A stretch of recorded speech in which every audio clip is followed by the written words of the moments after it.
President Putin, you and Prime Minister Modi yesterday entered into several agreements promising more cooperation between your two countries on things like counterterrorism and agreeing to have Russia set up the final 2 units of a nuclear power plant in India. What is the significance of this cooperation? And you mentioned your relationship of trust between each other. How does China fit into that relationship? That's for you, President Putin, and then I'd get your take on it, Prime Minister Modi. Вы знаете, мир You know, the world by and large is fraught with differences, and it's my goal and the goal of President Xi and the Prime Minister Modi is to be able to, despite all those differences, not be moving to gridlocks or deadlocks, but to find two-way streets instead. Like here back in 2005, despite all difficulties and differences, including regional ones, we got together, the three of us, President of Russia, leader of China, and Prime Minister of India. And it was agreed by us that we would get together, the three of us, to resolve common issues, and this is now progressing and has been progressing since then, despite existing outstanding issues. We've been making headway, and as a result, Brazil and South Africa wanted to join in. And there was the advent of BRICS, which is an important factor of today's international affairs. We have common issues that we need, as we think, need to be resolved in concert. I believe it's a positive development, and this is how the Chinese colleagues of ours view these processes and the leadership of China. I have already said that. Probably I mentioned it yesterday during my meeting with heads of information agencies and newswires. It took us 40 years with China to negotiate the frontier issue, but thanks to the warm atmosphere on bilateral level, we have been able to find a trade-off.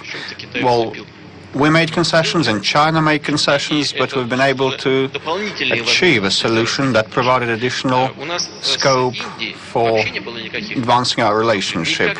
We have never had any problems with India, and I hope we shall never have them. On the contrary, we've had only advantages. And this advantage is our historical cooperation, a long-standing one. Indeed, yesterday we signed a number of agreements, and these are aimed at developing the traditional areas of our cooperation, and we're looking for new ones, for new spheres. In particular, we want to focus on innovation-based sectors of the contemporary economy, and here the nuclear energy fits in, and some of the units by our design are already operating in India, and we have ambitious plans to interact in future. We have promising areas of collaboration. We will be supporting those who try to bolster these ties, because both the Indian people and Russian people will benefit from that, and all of the region will, and that will be propitious to the Chinese leadership plans with respect to the Silk Road plans. We said that we should find synergies between the Eurasian Economic Union and the Chinese Silk Road economic belt. Well, there are always issues that require further investigation, and we definitely, with the goodwill present, attain success and will make headway. Prime Minister Modi, if you'd like to weigh in on China and your relationship with Russia, and I'd also just like to ask you, as you have this close relationship with President Putin and with Russia, is that a help or a hindrance to your relationship with the United States? And is it an either-or situation?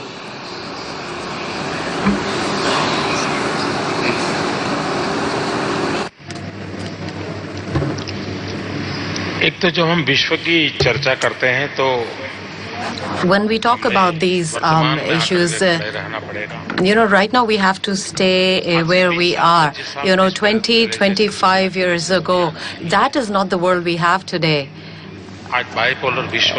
We do not have a world which is bipolar in nature. In fact, the entire world is interconnected and interdependent at the same time. And for that, it is important that, in fact, you must have seen in every country is linked with another country in some form or the others. There might be some issues of dispute, but there will be some issues with cooperation, but each country tries to work together. With regard to a relationship between Russia and India, as I mentioned also, that it has, passed through the test of time, and it is based on trust. And my request to all of you is that the St. Petersburg Declaration that we announced yesterday, it is a 24-page long declaration, and I understand that the entire world will be reading each and every word that has been mentioned in that declaration and investigated very closely, and will be able to understand how Russia and India intend to move forward together. Now, with regard to China, it is correct that like Russia has certain border disputes with China, similarly, India also has certain border disputes with China. However, in the last 40 years, there has been not even one bullet has been fired with regard to border dispute between India and China. In fact, India and China are linking together economically. They are having more relations with us and vice versa. In fact, we have investment out of both countries into each other's countries. Even the state level, the political relationship and the interaction that we have is at the topmost level with very high frequency. In that sense also, I think you have to understand that don't look at two people from a third point of view. Russia knows how China and India are related. We know what relations are between Russia and China knows how the relations are between Russia and India. And despite of that, just as President Putin mentioned, in BRICS, there are 5 countries who are working and moving forward shoulder to shoulder. There are very important 2 institutions that we have made together. China has taken a bank initiative in which promotion India also is taking part. BRICS has also initiated a bank in which we know that we've all in unison agreed for leadership of China, and all the BRICS countries are together. In that sense, the entire world is interconnected and interdependent, and India believes in to go together and to grow together. So this is not something which is related with just the people of India. I think India wants to move ahead with everybody and move forward towards our growth and development. That is our sole objective. President Dodon, you referenced it a bit in your remarks earlier. Do you feel Moldova is facing a similar choice between East and West, pressure to make a choice, and must one choose?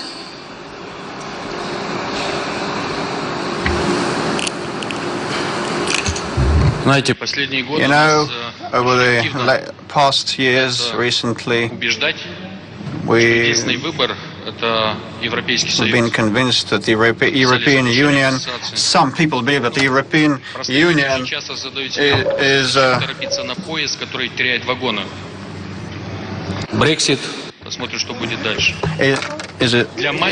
the best choice for us, but for small countries such as Moldova, the only chance to survive is to have good relationships with both East and West, and we'll never be able, in our current capacity, to become an EU member, because we have the Transnistria that is against, we have the south of our country and some opinions in the north, and at a certain point of time, if someone believes that we should choose, we will lose our statehood. So our goal, and my goal in my new capacity of president over the past 6 months, is to bring our foreign policy to a balance. It used to be pro-European and anti-Russian in the past. In recent years, for our countries, it's ideal never to ask either or. It should be both ways.